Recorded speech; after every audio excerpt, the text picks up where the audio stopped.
Young Buzz, welcome back to the channel that brings you deep dives and real talk about the K-pop world. And today we're going to talk about something that gave me literal chills. Jin of BTS just made history again. Not with a flashy award show or a viral TikTok moment, but with something far more powerful. Connection. Real, heartfelt, unforgettable connection with his fans. So if you're an ARMY or even just someone who respects artistry and legacy, you're going to want to stick around for this one.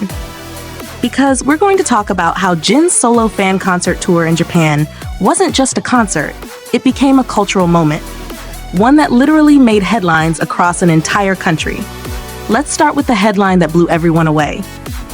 Jin's concert in Japan made the front page of not just one, but 5 of Japan's biggest sports newspapers.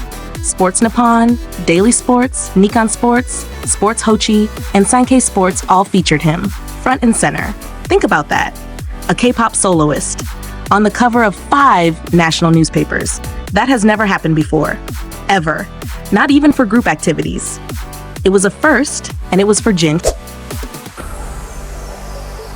This happened right after his concerts at Kyocera Dome in Osaka on July 12th and 13th. And those 2 nights, they weren't just packed stadium shows, they were love letters between Jin and ARMY. The tour is called Run Seokjin E-Tour, and honestly, that name alone feels so personal. Like, he's inviting us on a journey, not just to see him perform, but to feel what he's feeling as an artist and as a person. The tour started in Chiba and ended in Osaka, covering 4 shows in total and gathering around 130,000 fans. 130,000.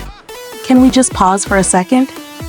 Jin just returned from military service not long ago, and he's already filling stadiums solo. That says so much about the kind of impact he has, not just as a member of BTS, but as Kim Seokjin. And I love how local Japanese media described the tour. They called it a festival created by singers and fans together. Isn't that beautiful? Because that's exactly what it looked like. It wasn't just Jin singing on stage and fans watching. It was this emotional, interactive experience where you could tell how much love was bouncing back and forth. That's rare. Now here's where things get even deeper. The media coverage didn't just talk about the shows. They also gave us a glimpse behind the scenes into the making of his second solo mini-album, Echo. The focus was on Jin as a solo artist. Not just as the vocalist, but a storyteller. A creative mind shaping his own identity in music. And if you've listened to Echo, you know it's not just a bunch of pretty melodies. It's full of feeling. There's a maturity and quiet strength in his voice that reflects his growth. And seeing that part of him get serious attention from mainstream Japanese media, that's huge. It shows the world is ready to see Jin not just as the handsome one from BTS, but as a legitimate solo artist with something to say. I want to hear your thoughts on this. Do you feel like Jin is entering a new era creatively? And how do you think his solo work compares to his BTS identity?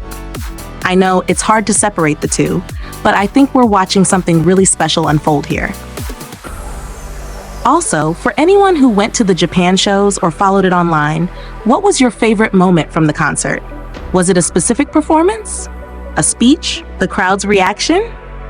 Tell me in the comments, because I want to know what moments really hit you emotionally. Now, while Jin was making headlines in Japan and selling out newspapers with his name on the front page, another BTS member was setting a global stage on fire. Literally. Let's shift the spotlight to Berlin, where J-Hope just lit up Lollapalooza in the most unforgettable way.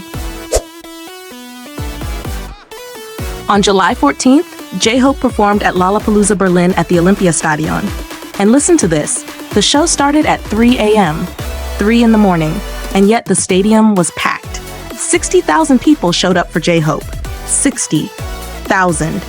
The energy was unreal even before the show began. Fans were chanting, "J-Hope, we want a party," hours before he even stepped on stage. And when he did appear, he rose from a lift on stage and opened the night with What If and Pandora's Box. Can you imagine the goosebumps in that moment? The screams, the lights, the fire on stage, pure magic. He shouted to the crowd, "Are you ready to go crazy tonight?" And that was it. The stadium exploded. From that moment on, it wasn't just a concert, it was an experience. a global celebration of music, art, and Hobi's identity. He performed 21 songs over 90 minutes, On the Street, Rock Unlock, Killin' It Girl, Mona Lisa, all delivered with such precision, charisma, and confidence. I've seen a lot of festival stages, but this one, it looked and felt different. There was intimacy in the chaos. There was fun, but also purpose. And you could tell J-Hope was so in his element. And then came the army magic. When Sweet Dreams started playing, fans pulled out Purple Heart slogans, a surprise event for him. J-Hope ran to the raised stage and gave fan service that honestly just melted my heart. There's something so special about that connection. Even in a massive crowd, Hobi makes you feel like he's looking just at you. But let me tell you the moment that sealed the show for me, the BTS medley. He performed Mic Drop, Dynamite, and Butter.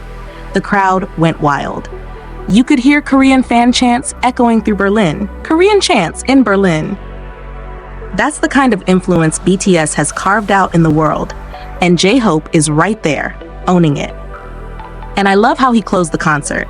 He said, "There were many things I'm thankful for while touring the world this year. It feels like the perfect ending to be able to end it here with you all. Thank you again, and I love you."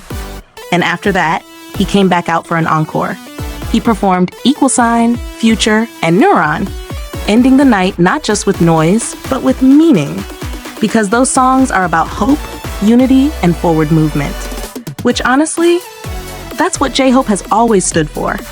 This version of the show was a special reorganization of his Hope on the Street tour, adapted to fit the outdoor stadium setting. And just like in previous shows, the iconic lift platform was part of the staging, symbolizing his rise, both literally and metaphorically. And now, I want to ask you, what did you feel when you saw clips or photos from Hobi's Lollapalooza stage? Was it pride? Awe? Pure hype? Or did you cry a little when the purple lights lit up the stadium? Be honest, I almost did. The vibes were that powerful. Also, let's talk legacy for a second. Do you think this solo stage changed the way the world sees J-Hope as a performer outside of BTS? Because to me, it's proof that he's not just a rapper or dancer, he's a headliner, a visionary, a full-blown solo act with a world-class presence. And the best part? Both Jin and J-Hope are showing us different sides of what solo artistry looks like, and they're doing it their way. Whether it's Jin's emotionally intimate Japan tour or J-Hope's explosive Berlin takeover, both are rewriting what it means to go solo in K-pop. So let me ask you this. Which moment hit you harder? Jin's heartfelt fan concerts in Japan or J-Hope's festival fire in Berlin? Or was it both, for different reasons? I really want to hear your thoughts in the comments. Alright, Buzz family, if you enjoyed this video and want more in-depth looks into your favorite K-pop stars' solo journeys, make sure to like, subscribe, and turn on that notification bell. This has been Anyang Buzz, and as always, keep streaming, keep supporting, and I'll see you in the next one.